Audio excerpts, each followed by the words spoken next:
Hey, this is Rob, aka Anomaly, and back for another figure showcase with David Tucker. Also got my boys from Distress and Labs, Paul Manzi. What's up, Paul?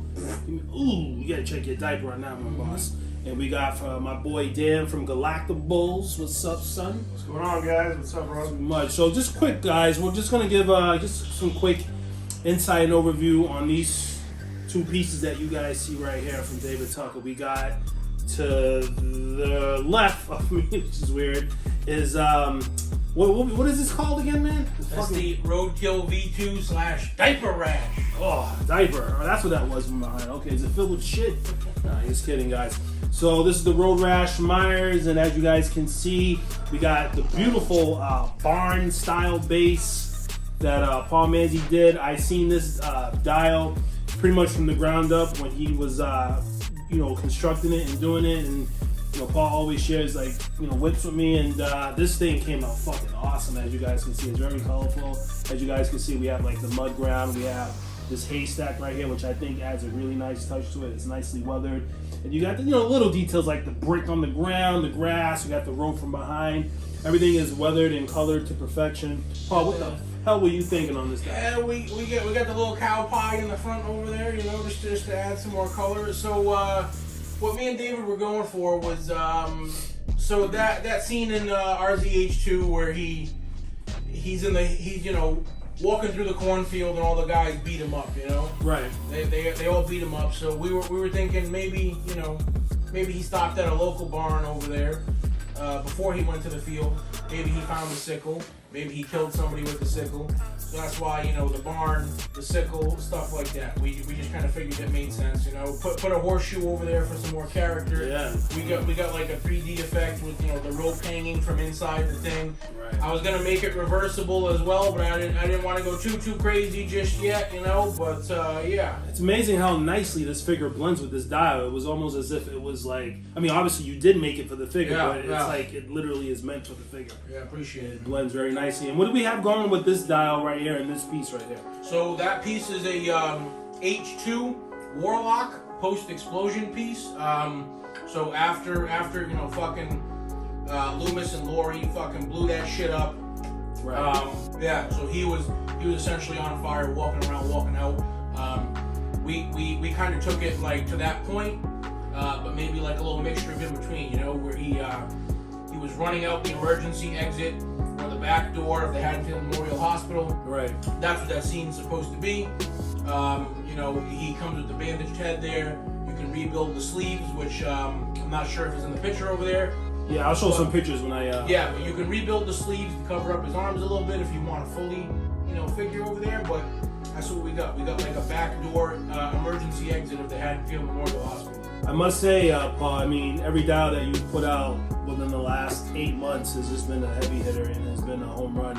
And every dial that you put out, I'm like, damn, this is my favorite dial. And I see another one, this is my favorite dial. I like this dial a lot. I like both these dials right here. Appreciate it. For both of these figures, and something that I think you do very well, and I can see why Once Customs goes crazy over the Union Machine, you guys, is you have a way of making the figures blend very nicely with the dials. Like this figure, again, looks like it's meant for this dial. Yeah. And I like all the details you have on this as well. I think the ground is done really well. I like the door. It, man, yeah, everything just looks exactly as intended, guys. So, again, guys, are we going to get David on the phone for this? Yeah, we got David on the phone. So we're going to get David on the phone in a couple minutes, and we'll see what the artist take is. How many are we doing of these right here? So the Roadkill over there is completely a one-off for now. David wanted to possibly do very, very, very, very small run, maybe of those figures on the right over there, maybe 5, maybe 10. Yeah. And we get them out to you rather quickly. If people are possibly interested, we'll get David on the phone in a second here, and he can give you his thoughts on it as well. Sounds good. Same with the Road Rash? Same with possibly, but he was more so trying to do the H2, but we could maybe make 1 or 2 more of those if people are interested. All right. Options are good. Let's get David on the phone, see what's popping. So, guys, while Paul is calling our boy David, because this is live, this is how we do it on this channel. Again, guys, these are two phenomenal sets, and congratulations to anybody that is getting these. Like, I wish I could take them home. As a matter of fact, I just might take them home. I might have to do that. Yep, that's that. Shout out to the owners of the piece, which have been extremely patient. You know, they've been extremely patient. That explosion has been coming for quite some time. Gunner, my man Gunner on Instagram, thank you for the patience.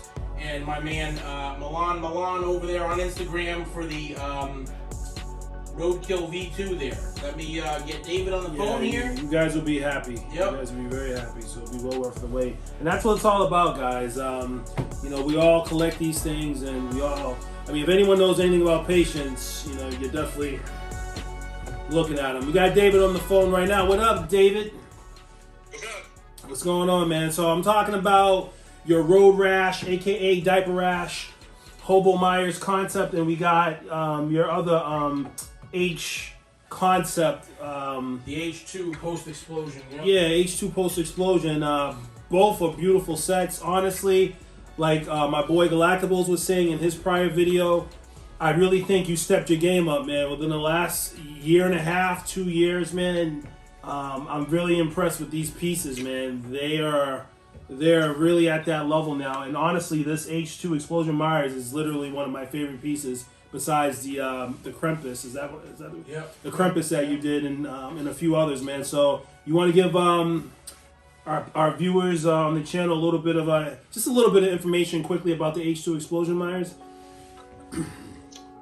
Yeah, so me and Paul put our heads together, and he had gotten some head sculpts in a deal, and he's like, let's make some stuff, go outside the box and see what we can do. And once I got the head sculpt and I made the coveralls, I was like, all right, where do you want to go from here? And we just started shooting ideas to each other, and it kind of all started coming together. It's just, it's something fun to do when most people that, you know, like for what I do, they'll place an order, hey, you know, I want an RZH1 from the opening scene and whatnot. Yep. And then you gotta try to imitate that as best as you can. When you do something concept, it's like, hey, just do whatever you want, you know, go crazy on it. And Yep. that's when I seem to be able to have the most fun. I mean, I really enjoy not having to do anything specific, just, you know, go all out. Yeah, and that's what we all tell people, that those are the pieces that you want to own. Those are the special pieces, because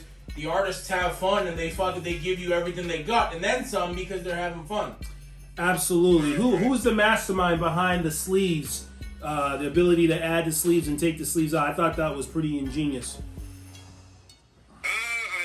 I'm pretty sure that was Paul. So we know we wanted to do something where he was somewhat burnt, because he saw one of my burnt techniques on something else, and he goes, let's do something with the burnt. And so then I made it like that, and he goes, you should try making an extra pair of sleeves. That way they have options, since we had two versions of the head. You know, you had your basic Warlock that ones did, and then he's like, just take a regular head and wrap it up, and, you know, let's make him completely blind, since he got his eyes shot pretty much at the end of H2, and let's just go from there. So that's what we did. Paul's definitely a mastermind, so that definitely doesn't surprise me at all. And I will say, and I say this humbly, and I say this genuinely, that the burn effect that you have on this figure is one of the best that I've seen, and I've seen a lot, and I'm very impressed with it. Another thing that I'm impressed with is how these the material of the coveralls is very premium, and the way that the coveralls sit on the body. Because I hate it when you know, these figures with coveralls are made and they don't look like an actual human in coveralls, you know, like some Mongoloid from Lord of the Rings or something. Like, this literally looks like a human, and the coveralls sit very nicely. So job well done on that, David. Yeah, I appreciate that.